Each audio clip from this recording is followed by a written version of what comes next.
محکمہ خوراک نے کروڑوں روپے کی مالی بے قاعدگی میں ملوث ملازمین کے خلاف کارروائی مزید تیز کر دی ہے۔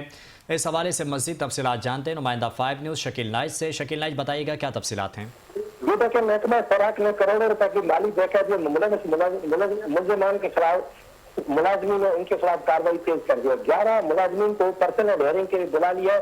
جن کو ملازمت سے برطرف کر دیا جائے، جبکہ 5 ملازمین کو شوکاز نوٹس جاری کر دیا جائے۔ ان میں 11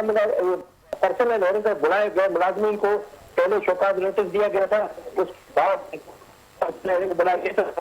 پہلے شوکاز نوٹس اور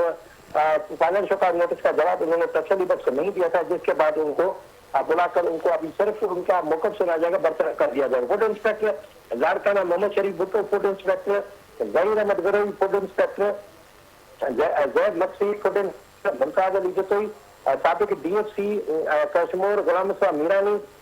food inspector Bashir Ahmed Maqsi, food inspector Shahzad Kot Khalid Hussain Maqsi, food inspector Naseeb Ullah Brohi, food inspector Qambar Shahzad Kot Aman Ullah Khan مقصی، ان سب کو انہوں نے پرسنل ہیئرنگ بلایا تو ان کو کہا کہ اگر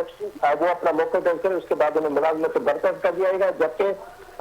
فوڈ انسپیکٹر نوشر فروز بابر علی راجپر، فوڈ انسپیکٹر نوشر فروز اناڈی میں میمن، فوڈ انسپیکٹر نوشر فروز امداد علی مقصی، فوڈ انسپیکٹر نوشر فروز امداد علی امن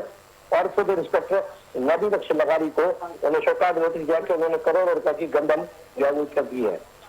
شکیل، شکریہ تفصیلات سے آگاہ کرنے کے لیے۔